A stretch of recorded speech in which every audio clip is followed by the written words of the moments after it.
Minister of Agriculture, you've played in this very particular place for a long time. You know the problem that is happening with our food system in Nigeria, preserving our food, processing and all of these very particular things in coal. Right. What are the three things you're going to do immediately to begin to transform the agricultural sector as far as Nigeria is concerned? Welcome to AfriOne Show. Thank you very much. The fact that you've traveled. Right. You have seen how other countries are currently working in terms of the agricultural space, in terms of all of that. Do you think that at this moment, 65 years of Nigeria from 1st of October, let's start calling it 65. From 1st of October, 65 years of Nigeria. Do you think that we have the capacity and the willpower for us to be able to benchmark these other countries that have experienced that growth? Do we have the system? If the answer is yes, where is it? And if the answer is no, how do we get this? 2 years, or mid last 2 years, there was that bit of capital flight. Okay. There's still so much capital being poured into the country. In short, right now, more capital is coming in. And because this is the next frontier, I think there's several industries in this country that are going to mint the next set of multi-billionaires. Okay. That food is going to be corrupted and the lifespan of man is going to be shortened. And we're living that reality right now. Yeah. Because we've corrupted food from seed. For financial gain. What's going on right now is that we have there's so much we're eating that we shouldn't eat. I hear you. And it's making us sick. And that's a reality. That's like a given reality. So GMOs can be done right. Take me through the process of how quickly it operates. Right now? Yes. Okay, good. So we're called the giants of Africa.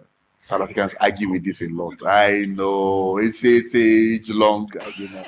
But I grew up hearing that, and I remember how Nigeria is not the giant of Africa. I say that. That's a separate argument altogether. It is just numbers that you people have, and even the poverty line is also very high compared to South Africa, which is less than 70 million people. 200 plus.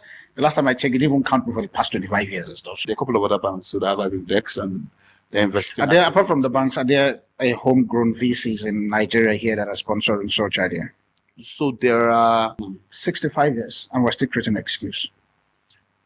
And so, like this, something I used to say right from when I was young, let's see about we talk about the problems. And every show was about the problems and the problems and the problems. And I grew up intentional about not talking about the problems, but seeing them as opportunities. For massive value to be created. Okay. And do we still have problems at 65 years? But what nation doesn't? And please hear me, I'm not against Nigerians. I'm against, and I'm going to say this point blank, about a system that we have currently in the nation called Nigeria. Right. Where an idea will not be able to find expression, but when you take that same idea into a different soil outside of Nigeria, it then makes me to begin to suspect that indeed this very particular country is cost. We have 2026 or 2027, which is around the corner. Right. Do you think currently now, with the leadership landscape we have in Nigeria, that we have leaders who can literally be able to drive this very particular thing you were talking about, especially bidding for the souls of Nigeria in 2027? Is your product GMO influenced, or they are naturally 100% not chemicalized influenced? Like capital moves in direction of opportunities, profitable opportunities, right? So capital will always move in the direction like this is opportunity to make more profits. Allocators of capital around the world will allocate capital in that direction, right? And so the moment we present agriculture as what it is, right, and food production and food capturing, all through across different value chains, across different nodes within those different value chains, because there are several opportunities. What happens is that you see that capital begin to flow. I hear you. So there's a bit of first creating clarity around what the opportunities are, right, for investors. Now, talking about the diaspora community at the moment, what role would they play, apart from just remittance to Nigeria? What role do you think that they can play in actually getting involved in the Nigerian ecosystem of things? You can narrow it down to the agricultural space of things beyond just remittance, because obviously at the last time I checked the stats, remittance alone coming from diaspora community is over $20 billion. That is huge. Now, yes, the remittance is coming, but what active role do you think that the diaspora community can play? The AfriOne Show, voice of a new tribe. where the Afropolitan spirit rises as we come together to rebuild Africa, Nigeria, and its marketplace, empowering its people and the diaspora with everything they need. Together, we form a new tribe, creating opportunity and access to markets, driving reinvestments, fostering collaboration, and working to elevate and one another with proven solutions. A true revival in Africa is possible, despite the challenges, though through intentional development that drives innovation, delivers mutual benefits, and inspires a culture of ownership for Africa and Africans. The time is now to unite, innovate, elevate with the Afropolitan Apostle, Darlington Steve, on the AfriOne show, Voice of the New Tribe.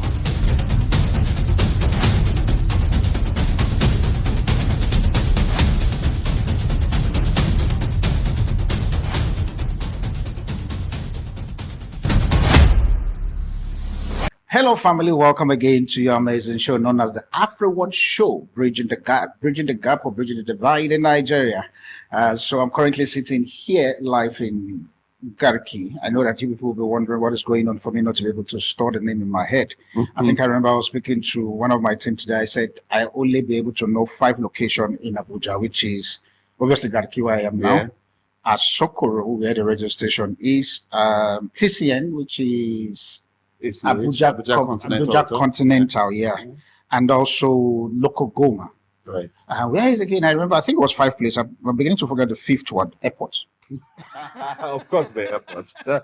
That place, I was happy when I get to find out that now there's a direct flight from Abuja to South Africa. Right. I'm like, Father, thank you. So I don't need to, I can avoid the Lagos hustle and bustle and stuff. So, but family, today I'm having an interesting guest that we met over last week, 2 weeks ago. Right. Yeah, 2 weeks ago. We met 2 weeks ago. And so we're going to be talking about all things agriculture and food. And so he's the CEO and founder of, I think, Quickly. Yes. Quickly. Yeah. And so we were talking more about this. It's an interesting ecosystem that, when I mean eco, I'm not talking about echo de Cornell. I'm talking about ecosystem. So we need to be able to clear that because some of you now, you're beginning to make me want to call his name after my show is over, so I'll try. I don't know what is going on. And so the ecosystem of Quickly, we'll be talking more about it and to see how to literally bridge the divide in the space of agriculture as a whole. That's where he is currently operating. We've been having some interesting conversations behind the scene. Hopefully, if I can remember them, I'll bring them up on this place. But if not so, you will call him back and ask him, what were the conversations that was happening? Ladies and gentlemen, without wasting much time, here in Nigeria, in Abuja, join me, welcome. Mr. Trying to remember the surname, right? The surname is giving me Damion Udoh, yes. Udoh. Yes. Yeah. You did well. I did well. Yeah, you did well. Thank you. I'm trying my best for me to be able to get this. Thank you very much for coming to the AfriOne show. Thank you. Great to be here. I hope it wasn't difficult for you to find the room. No. Oh yeah, you said you're an Abuja person. This grew is up here. You grew up here. I'm still trying to spell Abuja. I'm still on ABU. The JA is not coming very quick. It will come true.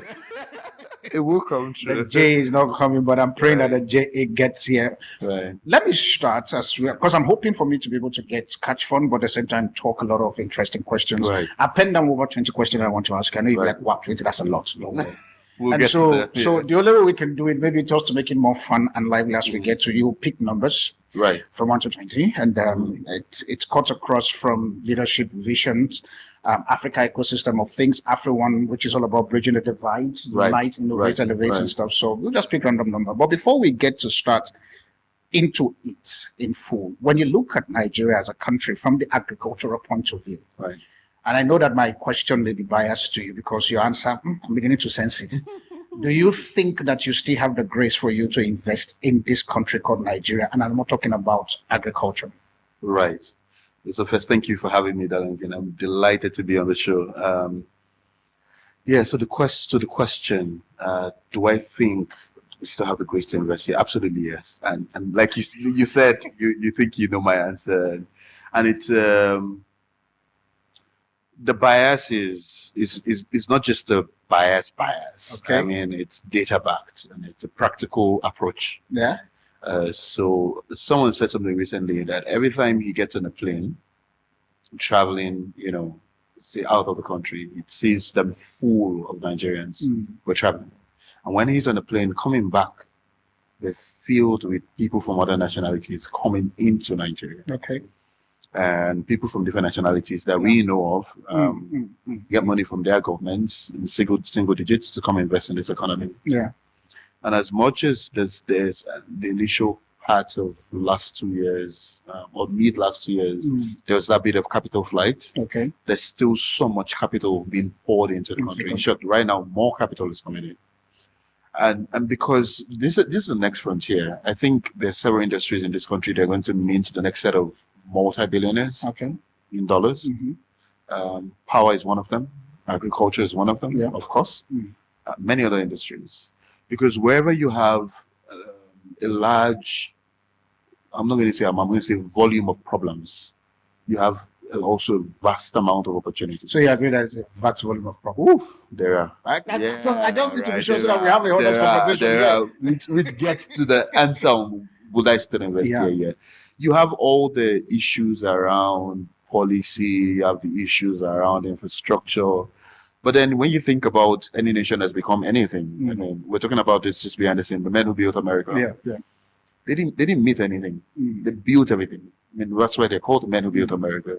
They built everything from infrastructure, bridges. I mean, we're talking about, steel magnates who had to convince people that the bridge was safe to drive on, to go on by putting an elephant, because it's believed that, an elephant, because of its mass, wouldn't go on any structure that is not structurally stable.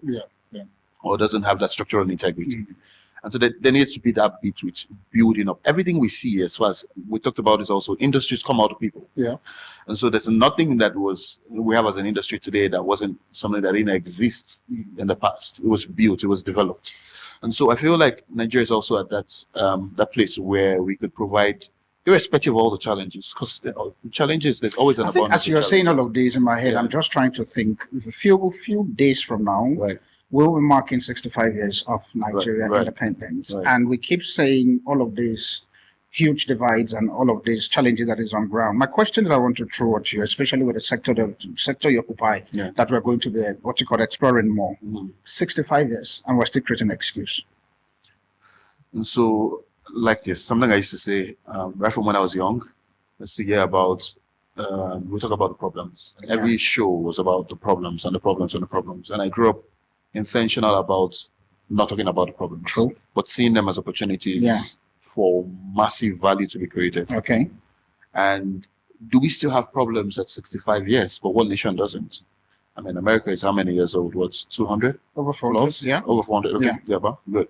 Thank you. Right. And America still has problems, big problems. Now, they don't have the kind of structural problems we have. Exactly, because that's where I'm going to. Because the basics at which would make somebody's life easy to live into the country, we literally are still battling with it. And yet. Very, very correct. Right.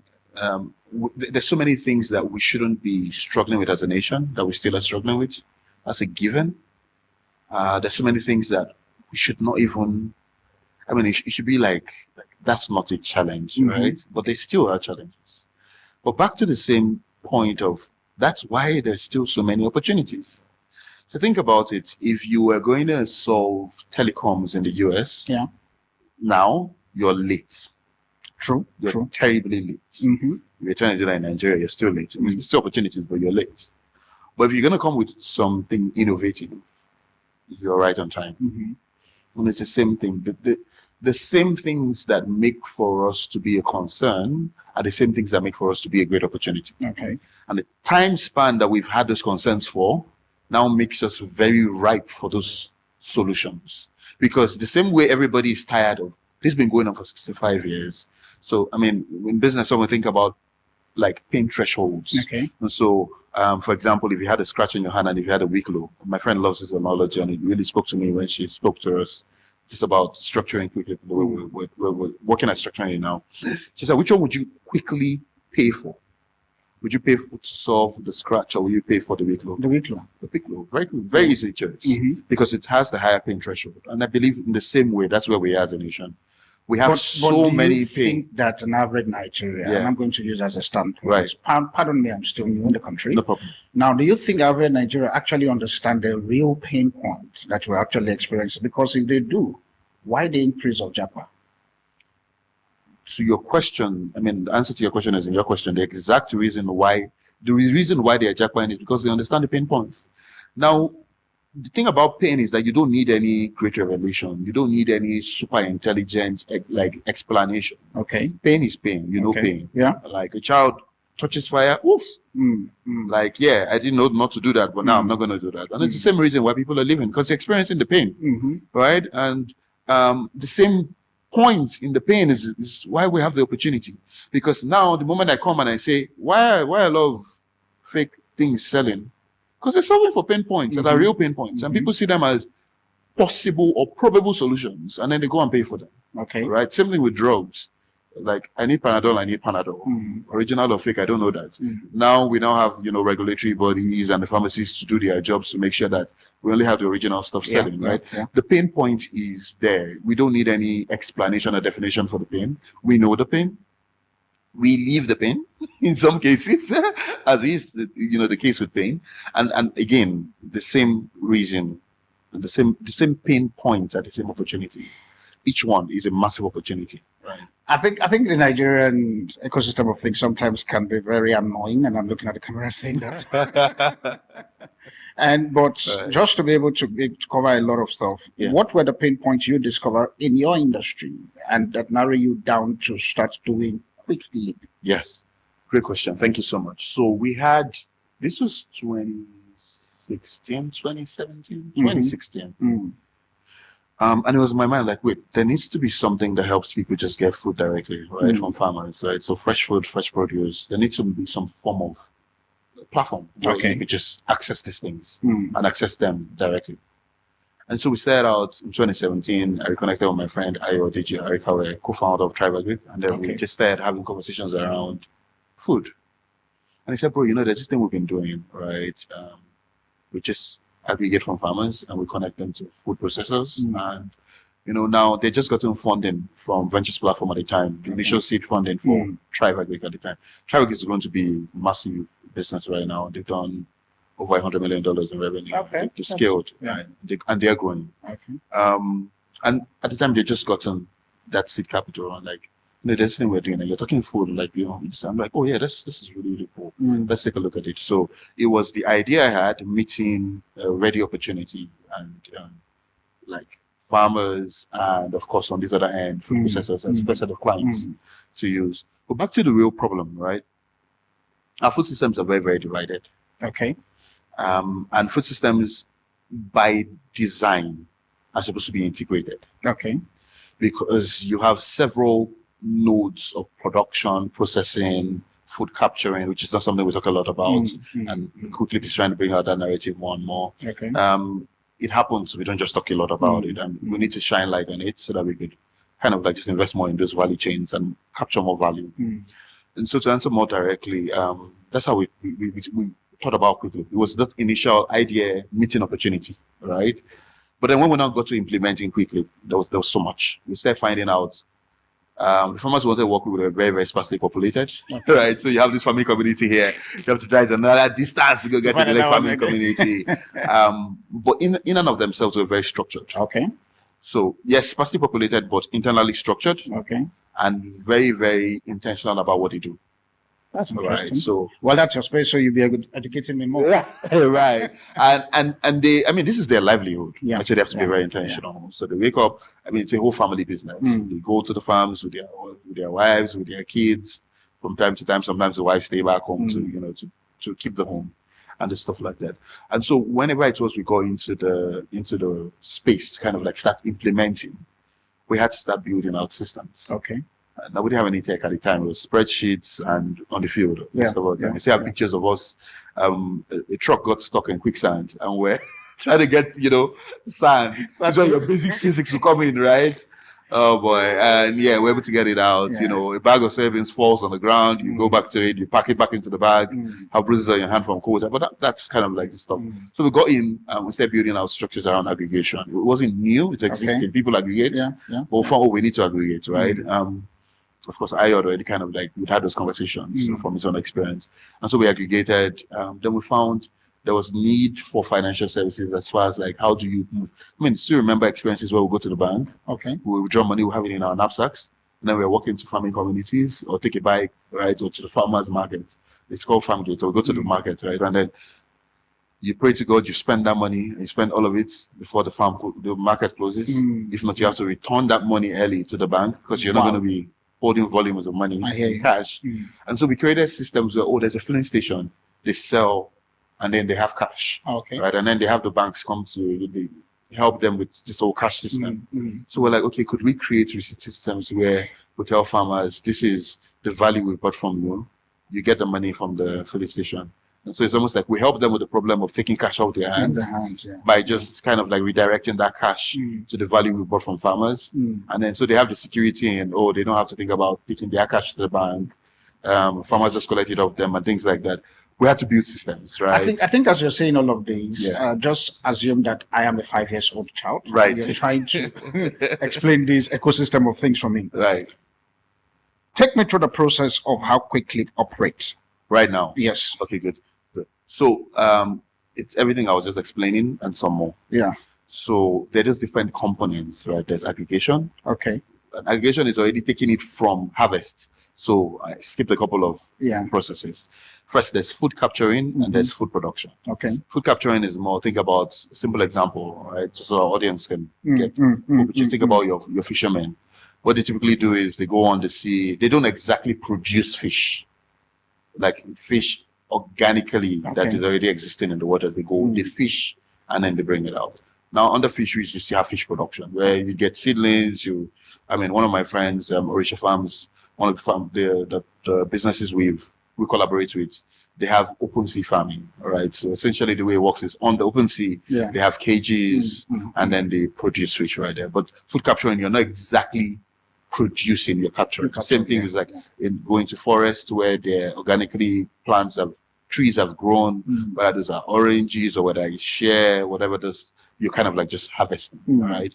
Of course, for sustainability, you plant. Okay. But then capturing is like you're capturing what nature is already producing. Then production is that there's an intentional seed, planting, nurturing, and then harvesting. Okay. More production. That's for livestock and for, of course, for plants, seeds, fruits, and all the kind of stuff. That's the first part. Okay. So there's primary production, and then making sure that food system actors have all of the raw materials that they need to produce that food production, right? Okay. Primary production. Then you move from that to aggregation, right? So next step is aggregation is the bit where you tackle post-harvest losses. So with aggregation, what you're doing is you're taking all of these different farmers, right? Somebody needs to buy everything off them. This is where traders play a very, very integral role in our food system. Okay.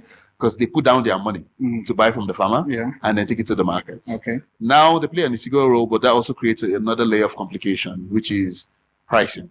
Okay. Because then if I bought at 2 naira and I transported for 1 naira, I'm going to sell at 6 naira. I hear you. And so that kind of raises the cost of food. Yeah. But then pure supply demand dynamics playing out there, right? So aggregation, storage, post-harvest, let's just say production, post-harvest. So you have threshing, you have all the other processes that are going to post-harvest. You have storage, if it's cold chain, it needs to be stored in cold rooms, right? Depending on the value chain. Fruits, fresh, anything you harvest off the water, of course, you need to have that. It's either you're degutting for fish and then you're smoking to preserve, or you're putting in cold chain storage, like so cold rooms to keep them, right, just safe. Right? And that happens very, very fast. Harvest, degut, cold storage, or maybe you smoke to preserve, right? So depending on what the value chain is, you do that bit.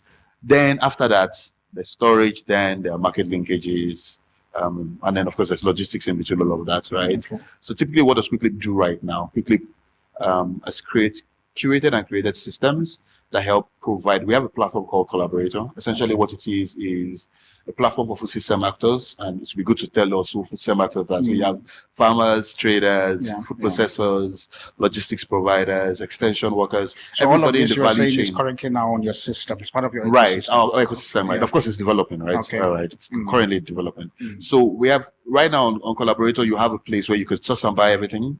The marketplace, source and buy everything you need to create food, and you can sell everything you produce on the same platform. right? So Quick Leap's goal is to provide good food for everyone, everywhere, every time. And because that's the goal, we know we can't do that alone. Good food for Everyone, everywhere, every time. Every time. Yeah. Okay. And so because we can't do that alone, we know we can't do that alone. Yeah. And because we know we can't do that alone, we created a collaborative system that allows us collaborate with the people who are actually doing these things. Let's say, for instance, as you're saying this, because it's very interesting, and that's why I'm paying the attention for it. Right. Right.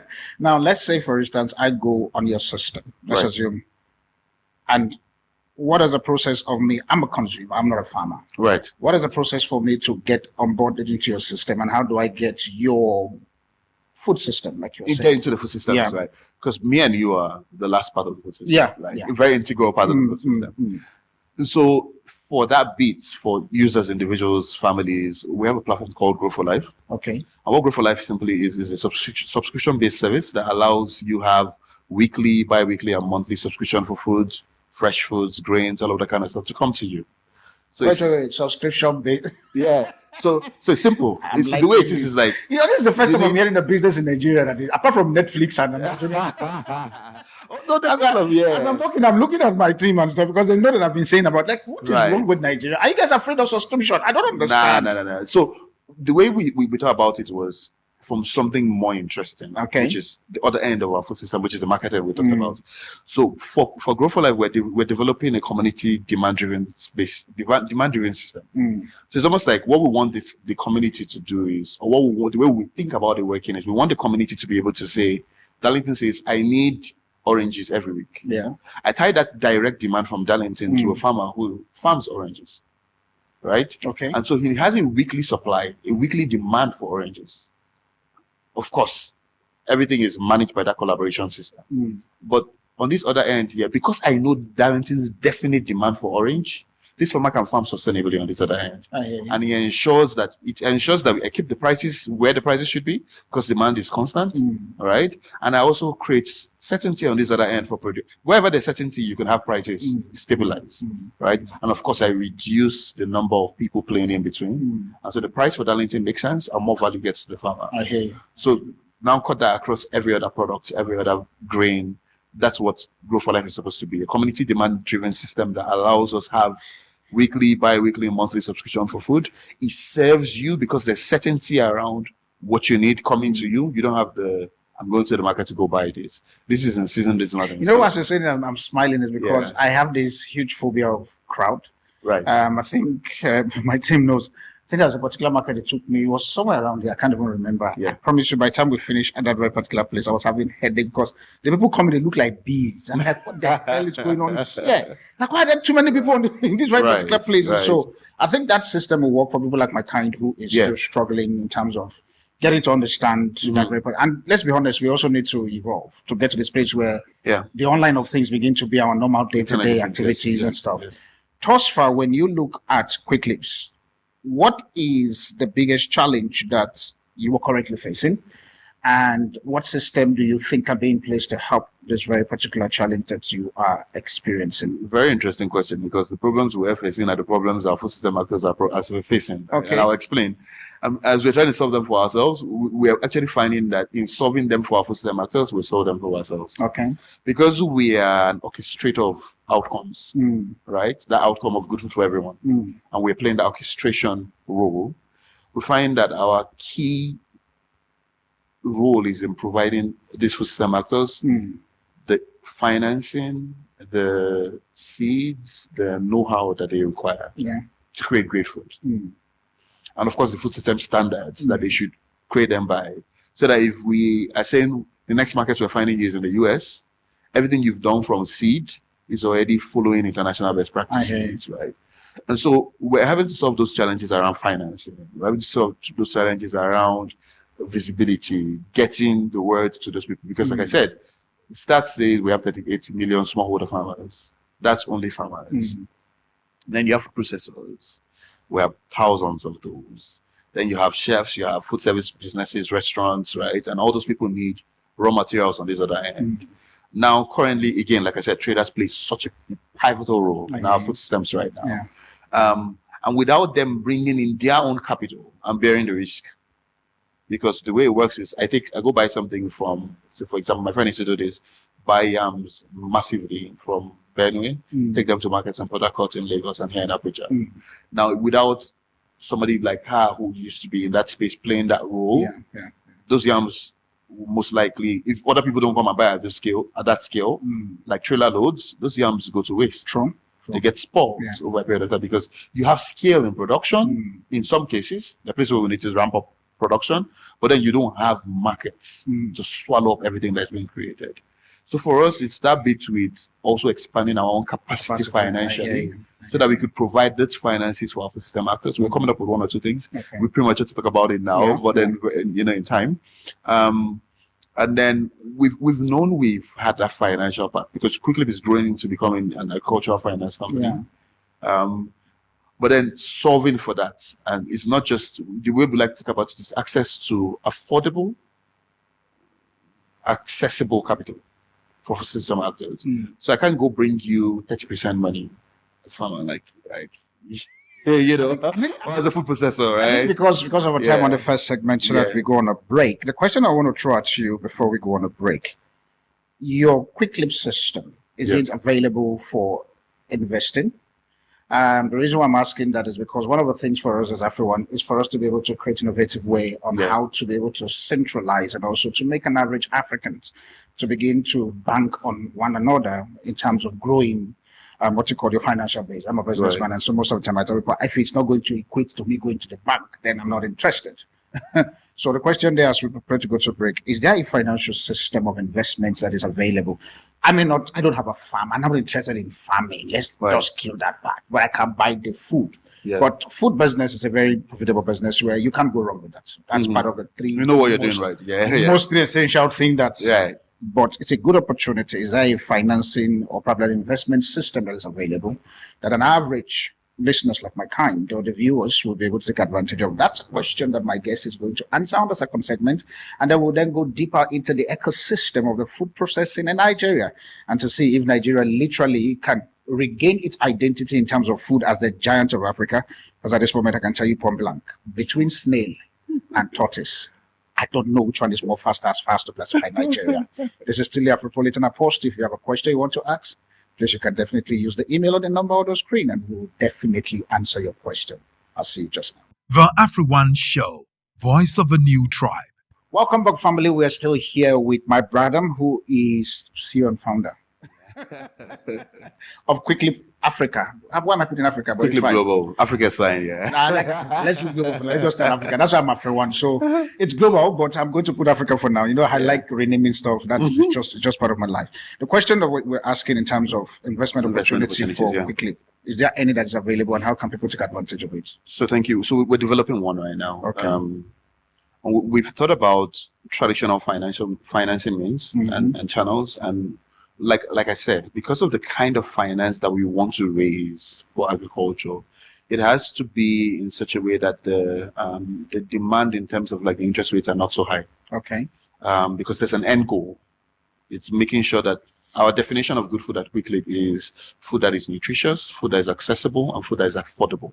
I hope they're not GMO products. Interesting conversation. Very interesting conversation. And I have to go there. Right. Are they GMO influenced? We're very excited to talk about that. Right? Okay. But I'll answer this question and I'll jump into that. All right. All right. So we're considering and very strongly so decentralized financing. Okay. And this is not premature. I can actually talk about this. And so right now we're actively doing the research, developing those bits. Right now, the way we fund Quickly is we fund it ourselves, right? Okay. But what we're trying to do right now is get into DeFi as far as like as a channel for funding it. What that does is it gives us access to a massive pool of investors from around the world. Yeah. It gives us just think about that bit with tokenizing slots into, it's more like crowdfunding but DeFi. And it's more sustainable long term. You don't have the time frames you have to deliver. We're considering this right now. Okay. So it's in development, and we'll be very excited to announce it. All right. So at least when that side of it is launched, you have to come back on AfriOne to let people know. We're excited. We're going to be coming back. I want to answer the emails of what he said when it is ready, he would. into the camera. We're definitely going to come back. And I said that with a smile on my face because we're going to. Yes. Yeah. As we're talking, I introduced the whole part of the GMO into it. Yes. Is your product GMO influenced, or they are naturally 100% not chemicalized influenced? What are we looking at in terms of it? So right now we're on a discovery experience or process with that. Okay. Because we are an orchestrator of outcomes, right? When we are the ones curating seeds, we can be intentional about what we curate and put on the platform for people to buy. But when you're aggregating products, seeds came from different places. People planted different things. And so you're literally curating what's available. Right? You're aggregating what's available. Genetically modified organisms are very, very exciting. The point of it, I believe that the initial intention was to get into the genome of things and then modify certain traits to ensure that you have products that are better in terms of nutrition, better in terms of quantity, like in terms of like how much you could get out of, you know, those particular seeds, and also solve for issues around more resilient seeds to pests, to certain kinds of diseases. As with anything that we touch, when there's the economic incentive, we've gone off. Right. So the idea in itself of GMOs was not exactly a terrible idea. It was designed to make things better. But you can also agree now. That yes, it has. So I mean, we're vet of. So seeds by nature are supposed to increase and multiply. I hear you. And so you plant a seed of orange, right? A mentor of mine loves to use this analogy, so it just stuck with me. So you plant a seed of orange, and when you plant that, what you find is a multiplied bank of seeds, because in every orange fruit you have like maybe 5-10 seeds of orange. And so what went from one seed now is like just in one orange 5, and then you have one orange fruit rather 5, and then you have, what's that tree going to produce in an average season? Hundreds, thousands, depending on the variety. And so God's design for seeds is that it multiplies. Now we have, for economic benefits and for economic reasons, we now have people for financial reasons, right? We have people who code the genomes of seeds in such a way that it produces the fruits, but then you don't see the seed in the fruits. That's where the problem is. And that's a big problem, because you've altered with its core nature, and its core nature of being multiplying itself. And when that happens, then I have questions around its nutritional value. I have questions around, you know, is it even healthy for people to consume? And that happens so that you can always buy seed from us next year. Next season, you're going to need me. And right, I'm not going to name names, but of course, you know, big companies. And so it's there's that big problem. And like I told you, behind the scenes, I'm getting more bold about talking about these things. Should we do GMO right? Yes. But to what extent? To what end? Okay, that's a good one. To what end? To what end? The end has to be the original reasons of creating seeds that are more pest resilient, more, you know, more drought resilient, and those kinds of things, right? And then seeds that actually could be improved in terms of like, because in natural breeding, right, of seeds, you could actually naturally breed seeds to be better, to produce more nutrients, to produce in terms of like outcomes, right? But when you start varying off, like any other thing that man invents or man discovers rather, right? You discovered how to edit the genomes and seeds, and then now we're now swerving off to kind of like make it into something else. There's an apocalyptic book by Ezra. Okay. It wasn't canonized, it's not the Bible. And in it, Ezra said that before Messiah comes, that food is going to be corrupted and the lifespan of man is going to be shortened. And we're living that reality right now. Because we've corrupted food from seed for financial gain. What's going on right now is that we have a lot of, we shouldn't be, there's so much we're eating that we shouldn't eat. I hear you. And it's making us sick. And that's a reality. That's like a given reality. So GMOs can be done right. We can genetically modify, because it's like you're going into the genetics of a seed. It's not compound English. You're going into the genetics of a seed to actually modify certain traits that it has to make it for the sole purpose of making it better. If you do it right, it produces massive positive outcomes. You do it with a selfish interest, then you create things you're not supposed to create. Like, and we're man. Like, God made us to have the ability to create, right? And so, yeah. I think as you're saying all of this, what is playing in my head, obviously based on AfriOne, Yeah. what role do you think that the African leaders, the general public, and also those of us who are diasporas would play in making sure that the mission of Quick Clips is literally, lack of a better word, expanded and get into the global space of things? Right. And I love that because Quick mission is not, it's bigger than Quick. It's good food for everyone, every time. It's a life essential. It's true. And one of the characteristics of truth is that it's universal. I hear you. And so what is true, if it's true, it will be true in South Africa, it will be true in Nigeria, it will be true. The sun rises and it goes down. That's universally true. That's true. That's one of the characteristics of truth, like we mentioned. Like I said, right now. And so it's everybody's mission. It's not just Quick Clip's mission. Okay. And so we have to take it back from seed, like you started out. Before we start talking, everything we're going to do, whether it's policy drive or policy direction, everything from formulating policy to directing, which would help direct financing and resources, has to be centered around getting it right from seed. Because when we get it right from seed, we get the whole, like you get the seed right, the tree is right, and the fruits will be right. Okay. And I'm saying seed metaphorically and seed like in reality. So seed metaphorically from, which is like the fundamental ideas. Why something big on my heart right now is national and continental food sovereignty, which is something I know you want us to talk about. And the way we're going to achieve that is by owning the narrative around our seeds, right? What is being planted right now? I met with some amazing guys from Nigerian Quarantine Service. Okay. If you're bringing some kinds of seed into the country, they'll stop you. Where's it coming from? What is this that you're bringing in? Right? Something happened in our ginger ecosystem. That's another conversation we're going to have. And it absolutely was preventable. Right? So it's owning the narrative from seed. What do we want to plant? And we have the capacity to do this, right? And we have partners around the world who can actually also help us do this. With all of this you're saying, what is the role of the preventive measure Nigeria as a country and its policy it's doing to prevent these seeds business? Because at the end of the day, it falls down back to the seed first before everything.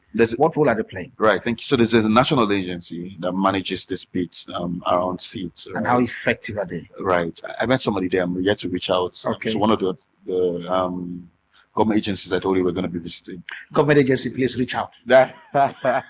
Because my stomach is very important as far as I'm concerned. Right. Okay. So one of the things we want to do is work in collaboration with the government. Right? Okay. And government is essentially people and systems. Yeah.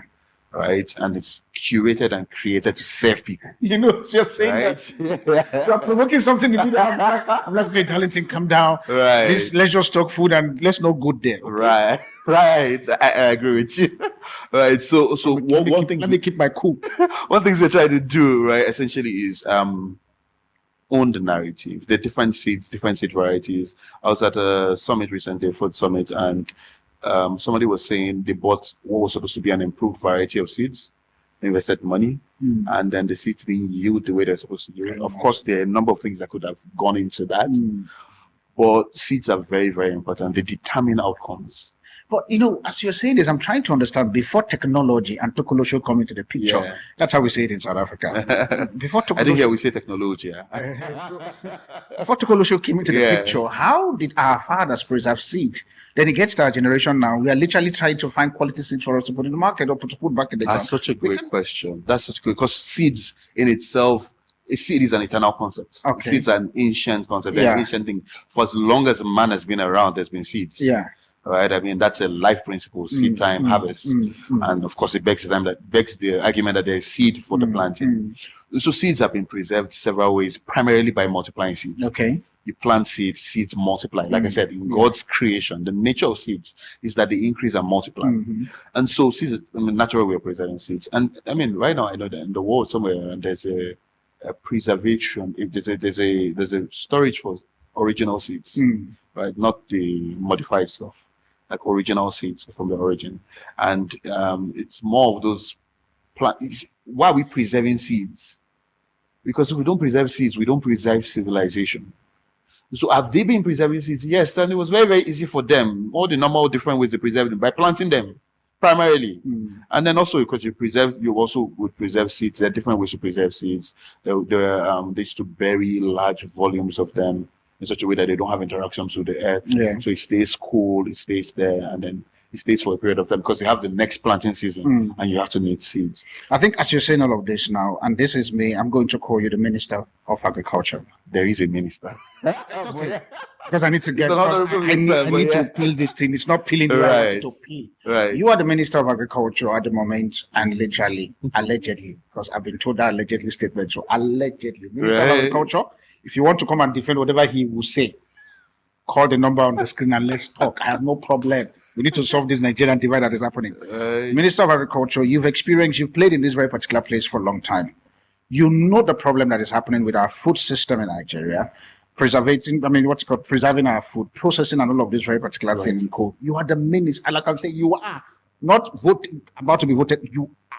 So you are sitting and looking at the minister. Right. What are the 3 things you are going to do immediately to begin to transform the agricultural sector as far as Nigeria is concerned? Welcome. If I were, thank you very much. I had to think about that one. If I were the minister, I know we need to go there, but that's how we need to solve this problem. Right. If I were the minister in that sense, first thing I would do is, from the government perspective, I'll drive policy. And of course, you are a minister, you are a government. yeah. You're saying from the government perspective, you are still. Okay, sitting here as a minister. Yeah, you are sitting as a one. minister. I've not changed it yet. So your policy, and this is why I love the bit I love with government. So number 1 is policy. Yeah, number 1 is policy. What will be that? And policy will be everything that would. So policy is literally a good way to think about it. Very simply put, for everybody to understand, is a mode of action, right? It's more like directive of a mode of action. It's like, this is how we want to do this thing, and this is the direction we are going to be going in. Okay. Merely you set direction, capital follows. What direction would that be, minister? It will be food sovereignty, primarily. Okay. And I'm saying we're going to achieve food sovereignty. We're going to achieve food sovereignty as a nation. Okay. Right? And the moment you set the bar high at food sovereignty, Yeah. food security is a natural consequence, right? So which means number So 1, I'm you just say going to say policies. our and policy is driving at, our policy is driving at food sovereignty. food. Okay. And that will mean an ownership of the narrative around the kinds of seeds that we're going to be planting, Okay. right? Providing the necessary infrastructure, everything around storage, which we do have a vast amount of right now, some not operational. So we have silos. I was in Nasarawa State and I was visiting with the friend's factory, actually a Collaborator's factory.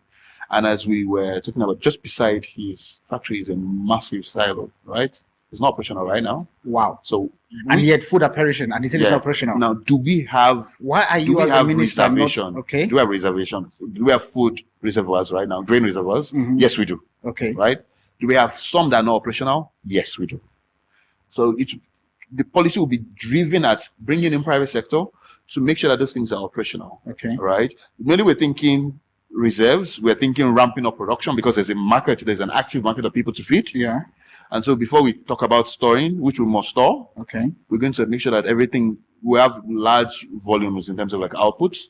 So everything will be geared, policy will be driven around, right, set the direction for food sovereignty, then make sure that we're making it easy. The way I think about the role of government is, I said this on the show yesterday, where the show I was invited to yesterday. I think about government as in terms of art. And so they're responsible for providing the canvas. Okay. I mean, that canvas should mean the earth, of course, naturally, but they're responsible for that territory. So you're responsible for providing the rules for different artists to paint on that canvas.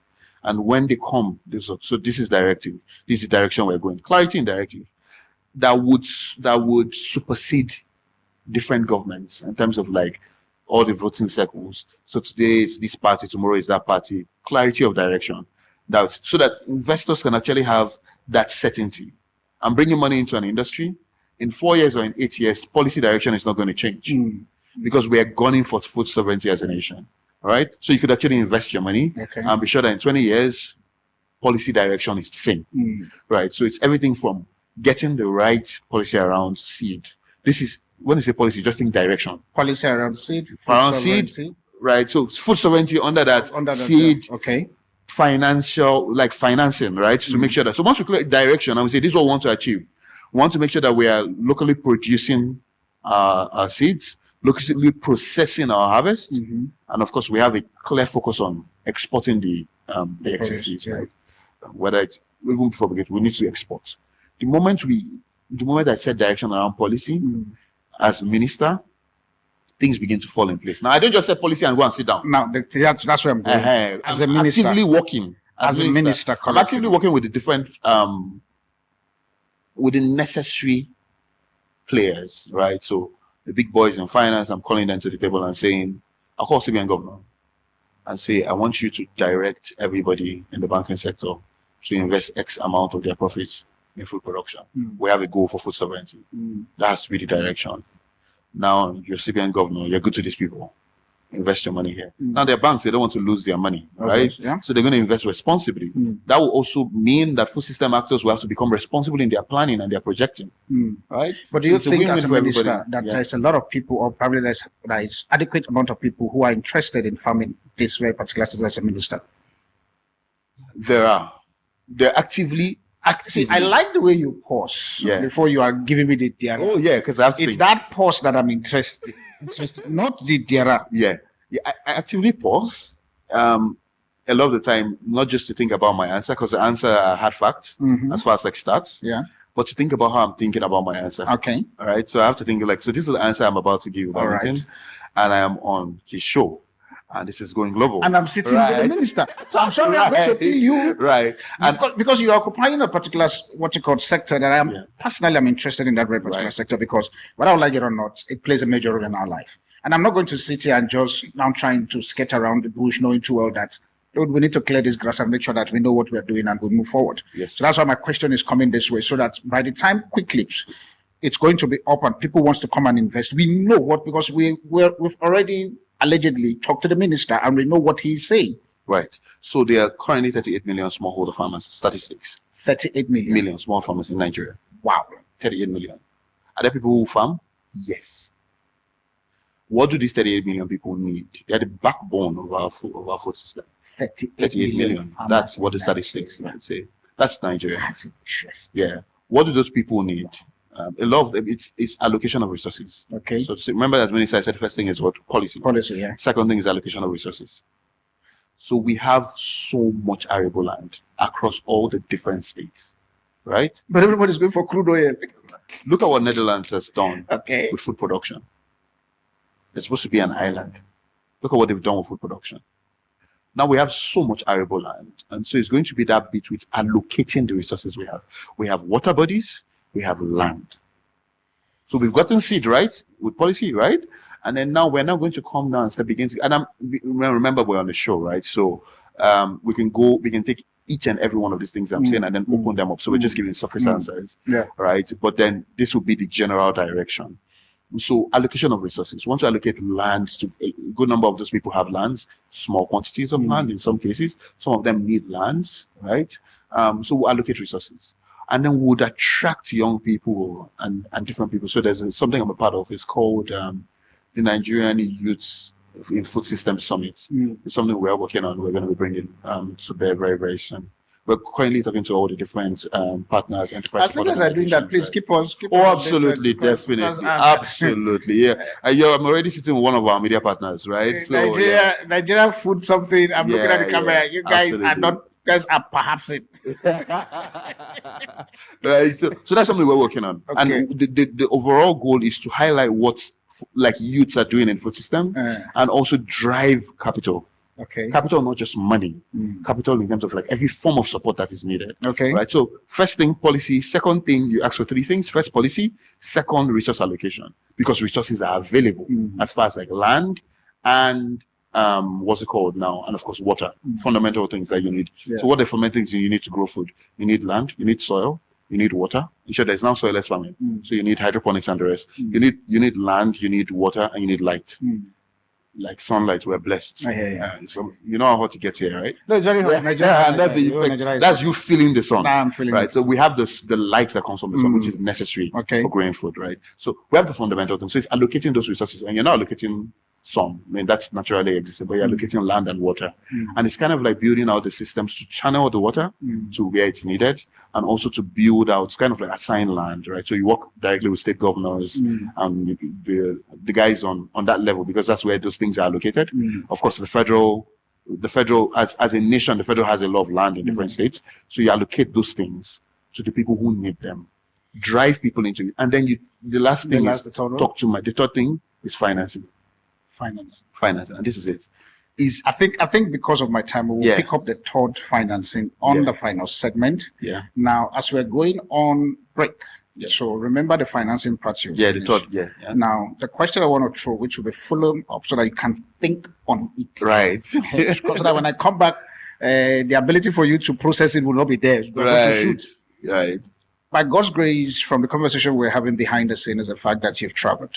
Right. You have seen how other countries are currently working in terms of the agricultural space, in terms of all of that. Do you think that at this moment, 65 years of Nigeria, from 1st of October, let's start calling it 65. From 1st of October, 65 years of Nigeria, do you think that we have the capacity and the willpower for us to be able to benchmark these other countries that have experienced that growth? Do we have the system? If the answer is yes, where is it? And if the answer is no, how do we get there? Still alive on the AfriOne show. Thank you. I know my guests are thinking in my mind, like, what the hell? Great questions, by the way. But that's how we do it on the show. So please, if you have any question you want to ask my guests, especially in terms of the investment side of things, I'm looking for, and let me just say this before I go on break, I'm looking for a system where we can literally, I'm just going to call it as simple, we can literally be able to throw in a $1 and we can say our $1 begin to. That's definitely. So, exactly. So it's something that I have his number. Hopefully it doesn't change because this is Nigeria. You can change number like it's been the same for years. I'm just saying hopefully, because now that the thing is on camera now, nobody can just change the number. That guy will find me in my dream. Right. So in case you have any question, please you can use the email and the phone number that's available on the screen, and then we'll be able to address all your questions. I'll be right back after a short break. I remain your host, the Afropolitan Apostle. See you soon. Thank you. The AfriOne Show, voice of a new tribe. All right, family, we're back on the final segment of this very particular show where it's going to get, I almost wanted to say, but no. Officially, I'll have to remove him as the Minister of Agriculture so that I can then be able to talk. Because one of the things I've got to understand with you ministers and you politicians, you guys have a way of just politicizing your talk. You don't go straight this minute now. But I mean, we've been straight, right? At least that's why you're still, but you're still playing, you're doing the Governor Manike kind of. That's what they edit. So that's what we're doing. But so that we don't forget, the last point you mentioned was the whole issue of financing. So we mentioned 3 points. First was policy, second was allocation of resources, and third was financing. Right. So especially on the finance part, how do you want to get this finance? Because what I would like it on the finance is very important for the farmers, or even to build the ecosystem, which is your quickly. How do you want to allocate the finance? Because obviously, people will tell you, I have that on my show, where people call in and tell me, there's somebody called yesterday and said the person is sick, and I'm like, kind of like we are into the investment of business and small ideas, and not the fact that you are sick. And I was graceful enough to say, we'll find out how to allocate you to people who can sponsor sickness and diseases and all of those things. Not that I'm trying to downplay on it, but that's not where we are. And let me say this, please, AfriOne family. AfriOne as an ecosystem does not sponsor anything that has to do with ailment. So please find other organization. But if you have an idea and your idea is already working, but you're looking forward for you to scale, I want to encourage you, please visit our website, which is invest.afrione.africa, for you to be able to go there, put your idea. It has its own rules and regulations. It's going to ask you, as long as you be able to fill those things, and also do a video so that the people who wants to invest in you or probably crowdfund with you can be able to see what you are saying. But please do me a favor. If you go there and you are talking about us, talking about yourself being sick, chances are that team behind the scene will not even approve your idea. So are we sharp? That is me just saying that. And also that also include on the radio side, we do every Wednesday at 7 p.m. at the Air Forces Radio. Please, to avoid wasting people's time, if you are sick, first and foremost, I'm praying for you, God will heal you. And the second one is the fact that look for organization that sponsors. We don't have that at the moment. I hope I'll be able to do justice. Otherwise, the next time you call, we will cut the call and don't say my team are rude or arrogant. It's called life. With that being said, back to financing, right? Back to financing. Right. The reason why I say all of that is because finance must go to the right people. And sometimes the right people may not even have the right mindset in terms of managing that very particular finance. I deal with that daily in my email. How will you be able to bridge that very particular divide? Yeah, right. So very interesting that different people call with different sorts of challenges. And as you were speaking, it just me thinking back to our food, because if we can solve food, once we get food right, a lot of things. We get a lot of things right Yeah. because people eat healthy. One of the things we do quickly is there's a nutrition focus. And so on Grow for Life, the product I mentioned, essentially one of the things we ask is what's the age group for your family? Okay. Ages 5 to 50. And what the algorithm is simply do is show you products or foods that are best suited for like optimal growth and development, the kinds of food you should be eating, simple stuff like that. Our little way of this, because the focus has to be people are the backbone of every economy. I hear you. Healthy, well-nurtured people. And that means that they're eating the right nutrients. They're getting the right nutrients in their food. And they're able to be, they're strong enough to pursue all their dreams and aspirations. Right? So that's something that I'm very passionate about, the connection between food and healthy living. Yeah. Right? Yeah. So yes, back to our as minister. Oh, you want to be back to minister? You know what this stuff here? Seeing a politician for me is like, it's like I will come for your life also. Right. So mention three things. One was policy direction. Setting clear direction for where things should go and where things are going and sustaining that direction. Second, we talked about allocating resources, and third, financing. Allocating finance should have come under allocating resources, but I'm making it a separate thing on its own because it's such an integral thing. I feel like when like capital moves in direction of opportunities, profitable opportunities, right? So capital will always move in the direction like this is opportunity to make more profits. Allocators of capital around the world will allocate capital in that direction, right? And so the moment we present agriculture as what it is, right, and food production and food capturing, all through across different value chains, across different nodes within those different value chains, because there are several opportunities. What happens is that you see that capital begin to flow. I hear you. So there's the bit of first creating clarity around what the opportunities are, right, for investors and for allocators of capital. And then curating and designing funds specifically for the food space. So funds directed at production, primary production, and food capturing and primary production, funds directed at processing. And quickly, one of the things we're working on is going to be, we want to provide raw materials as a financial asset to food processors. So because we have this connection with farmers, we're able to aggregate raw materials at scale. And then say you're a food processor, instead of collecting money from the bank at 30%, whatever the interest rate, current interest rate, because I know the MPR rate was raised. Is the bank readily available in financing any? Yeah, very, very much so. I mean, Sterling Bank has a DEX and agri-DEX. Different banks have agri-DEX. We just call Sterling Bank. Look as if we're promoting. Oh no. So we do have. We've not gotten any money from Sterling. It's just fact, hard fact. I know Sterling plays big in that space. I know. I was talking with the guys at Maritime. They have created a fund, an agri fund, especially. So there are people doing really exciting things in the space, right? There are a couple of other banks that have agri-DEX and they're investing. Are there, apart from the banks, are there homegrown VCs in Nigeria here that are sponsoring such idea? So there are enterprise support organizations, the likes of Agra, Gain, and a couple of other ones, more development agencies who are Propcom? Yes. Who are actually actively, Sasakawa also, actively providing, HEFA, good mention, who are actually providing access to either capital or some form of support for farmers, right? Then the development space, so this is their work. Are there VCs that are tailored to? There should be a couple, I don't know of anyone right now. In Nigeria, like a VC that its core focus is food and agriculture. I don't know of anyone right now. But I know there's Sahel Capital, right? There's Nigeria. So that's Sahel. There's Sahel. I remember that. So there's Sahel. Sahel Capital actually is like, they do a lot of agri-based investments. I mean, they own, and the owners of Sahel also own. Sahel's now, I think there's a partnership around it. The owners actually have built out a brand in the food space. Are they Nigerian owned? Yeah, Nigerian owned, and they're doing. How did I miss Sahel? They're doing really amazing stuff. And they recently just invested a couple of millions of dollars in a startup actively in our space. They've invested in a business plan in the milk value chain. They've done very, very exciting. All right, that's good. Very exciting investments in that space. So there's Sahel Capital, right, and a couple of other ones that maybe are not just at the fore of my. Well, that's fine. And for those of you who are watching, if you know any VCs that are into the Tailored, space yeah. of tailored for agricultural purposes, and please drop it on the conversation so that Definitely. somebody can be able to. There's a lot of Yeah. people who wants. I think we have one of the callers who has been on our case now, wanting us to finance some agri kind of space kind of stuff. We're I don't happy to think- talk to them. Yeah, so I'll try. We'll try and see if we can get the contact of the people and send across to you to see how you can be able to assist and stuff.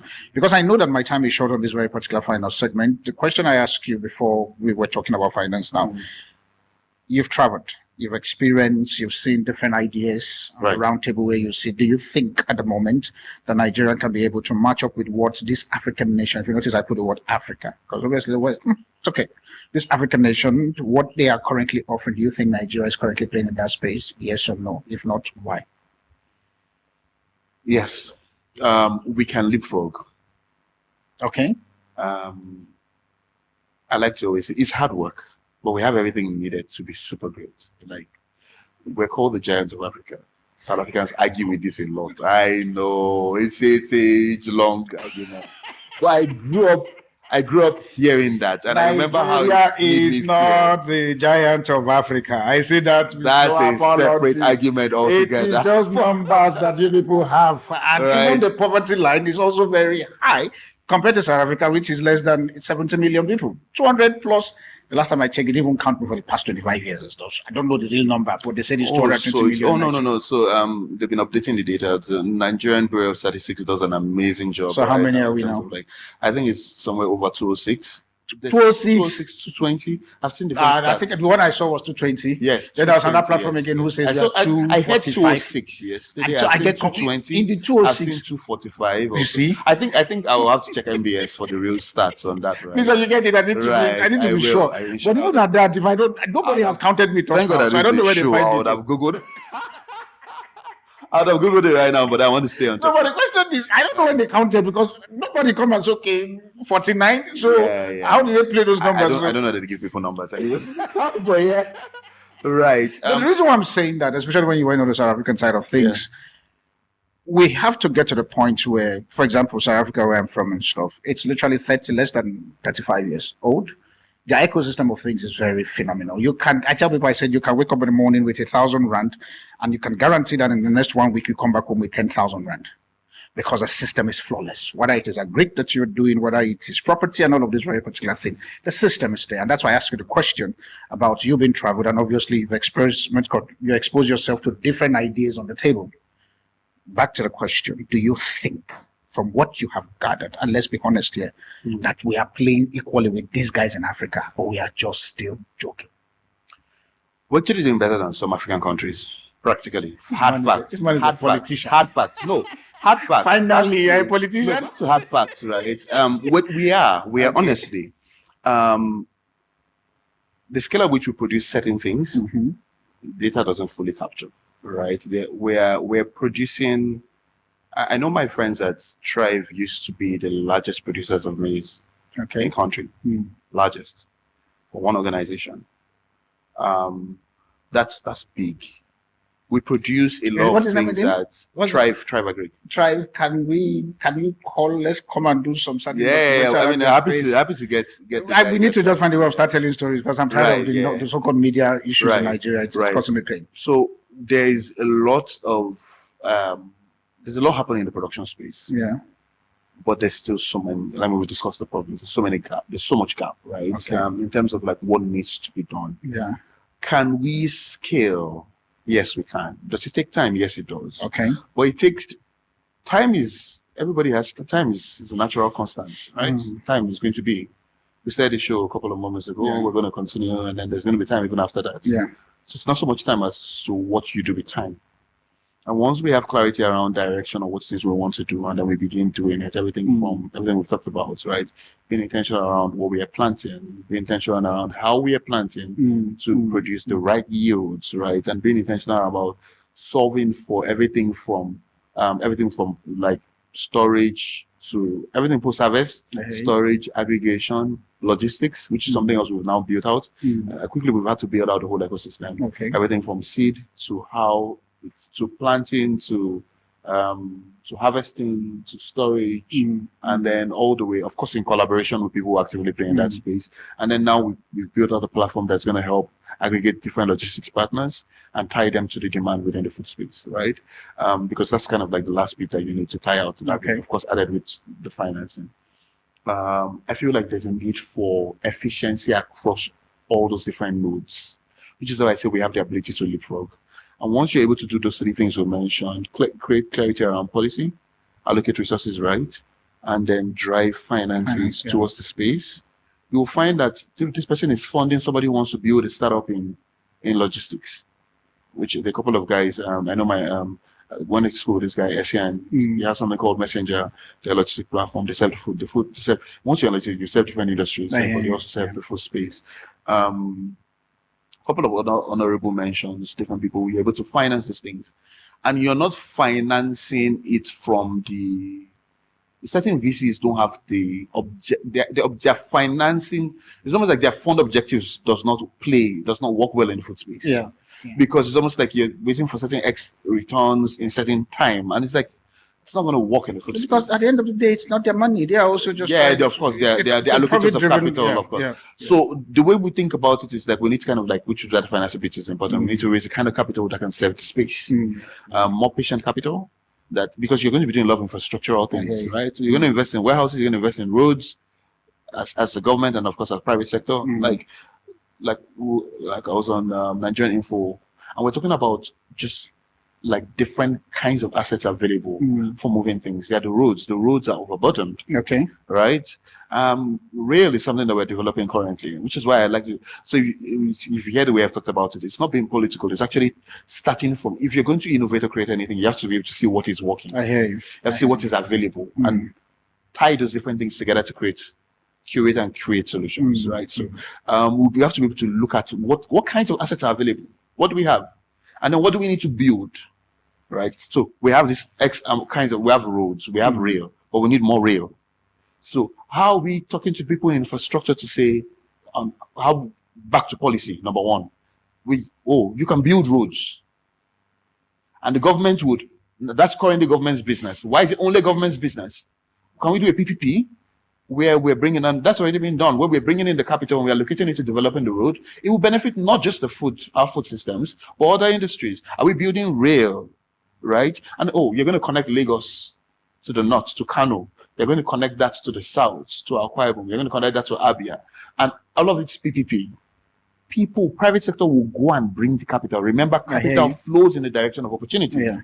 And then that is taxed, right? So there are different toll stations across the train tracks and across the roads, and everybody pays toll. And then over a period of time, you're going to make that money back. It's simple, practical solutions to develop our food systems, right?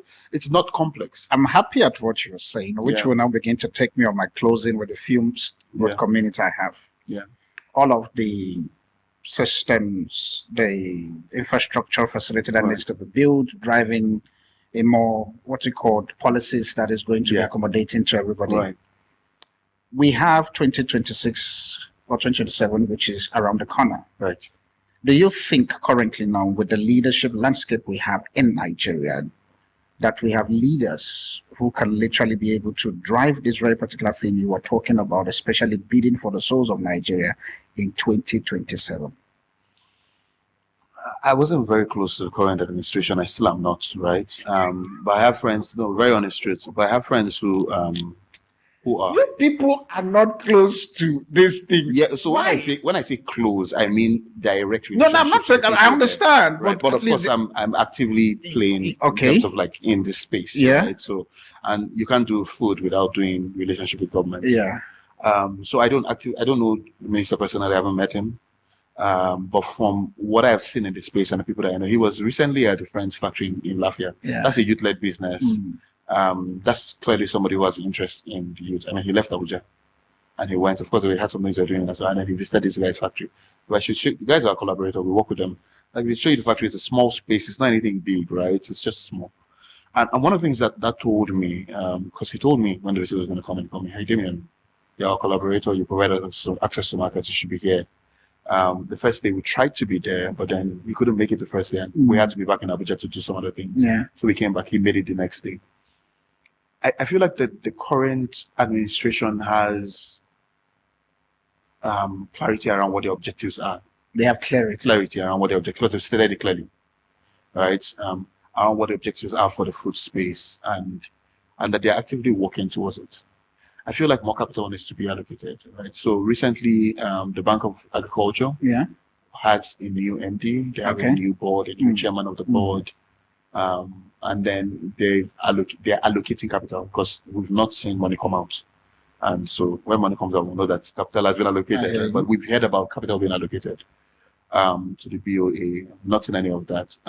The guy who's the current MD is a great guy. He's close friends with a big brother of mine. So great guy, from what I've heard. I haven't met him in person yet.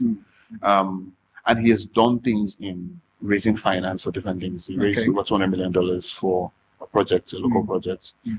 Also owns a farm. So somebody who has skin in the game. So I'm calling each person's credentials to kind of like, we have the right people in office. What we now need to do is move from that place to actually deploying capital. And capital, not just money, but all the resources that are needed to actually get actual results on the ground. Right? You have, I believe that you have family, loved ones, friends, and co who are in diaspora. Now, talking about the diaspora community at the moment, what role would they play, apart from just remittance to Nigeria? What role do you think that they can play in actually getting involved in the Nigerian ecosystem of things? You cannot read down to the agricultural space of things beyond just remittance, because obviously, at the last time I checked the stats, remittance alone coming from diaspora community is over $20 billion. That is huge.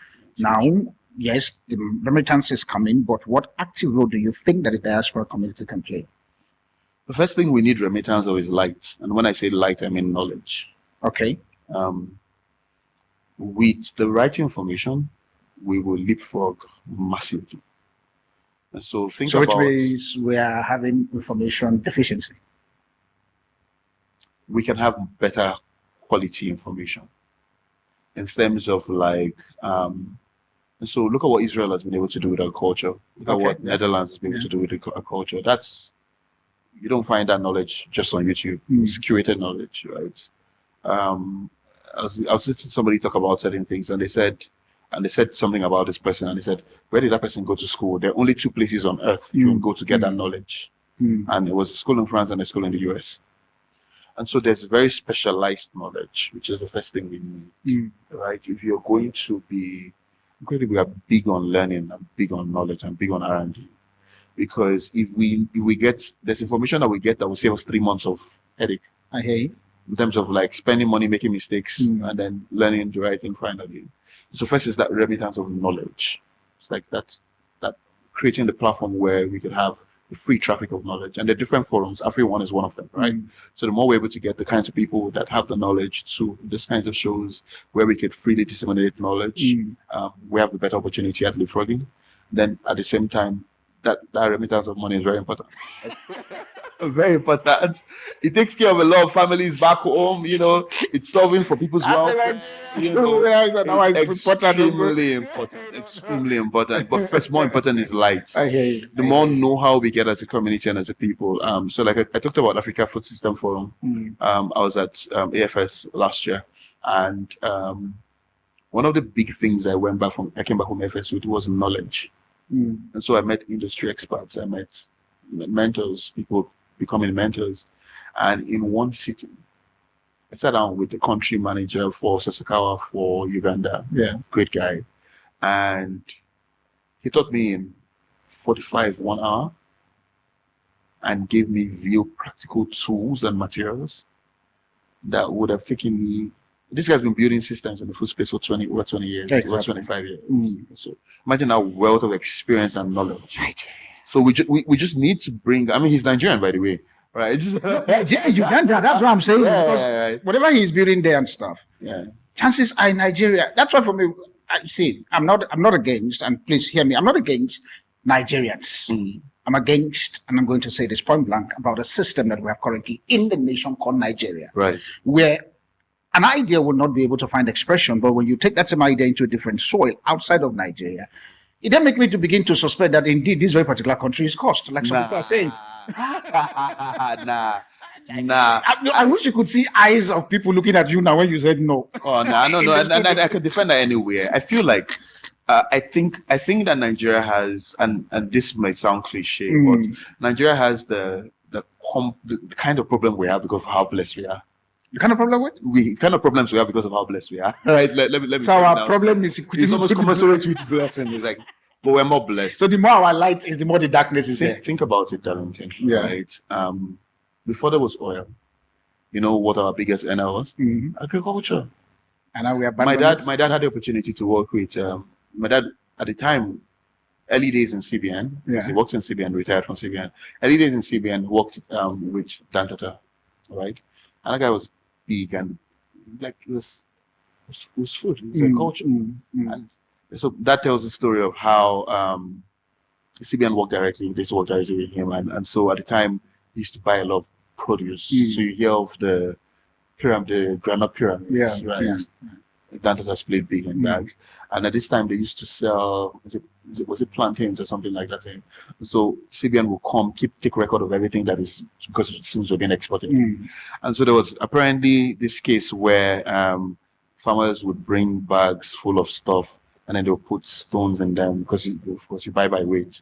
And so apparently he got wind of that, and then so he bought this massive mats at CBN rep, and then he came and he said, whenever you come, okay, open your bags, pour your produce here, and then they were picking out stones. And so apparently then Tata got wind of it, and then I called him to meet the young man that's helping me. I told that story to say that imagine the kind of attention we're paying to our cultural value chain then. And that we're coming back to that place where we are now learning that oil is a big winner for us. Yes, it will always be, as far as the world continues and the energy trends continue along the way they are right now, on the path they are rather. But we're going to have to return to food as a core thing that we allocate capital to. Because it's foolishness to neglect something that you require daily to live. Right. And so I feel like capital is coming back here. Capital is coming back. You said something about $1, like where somebody can invest $1. And we think that DeFi is the space that can happen. Somebody in the US can invest into Africa's food system, right? By simply buying a piece of that, right? So I don't want to say too much about that I think also for me, because we will come for a part 2, obviously, definitely when you're around in Abuja, we'll try as much as possible for me to be able to. I think today's conversation was just the icing. Yeah, we're opening it up. We got a conversation, and that could be. I'm seeing that my time is up and stuff. But thank you so much for coming. Thank you very much. And hopefully, when we call back again, you'll be willing to come and not say that guy will frighten me. I will be super excited to. Oh, by the way, I don't even feel frightened. I've enjoyed this conversation, right? Because when we talk about food, we do have to talk about real things, right? Yeah. All right, and so family, that's how we come to the end of this very particular show today with my amazing guest who has been able to talk to us about all things agriculture. If you have any question you want to ask about quickly, please, you can use the email that is currently available on the screen, and we'll direct all the questions to him because we are not in that very particular space. And so, but please understand that you can follow us on all our social media platforms: Facebook, Instagram, X, YouTube, and TikTok. Everything is just AfriOne Show. I remain your host, Afropolitan Apostle. I'll see you on the subsequent production. Bye for now, and God bless. Thank you.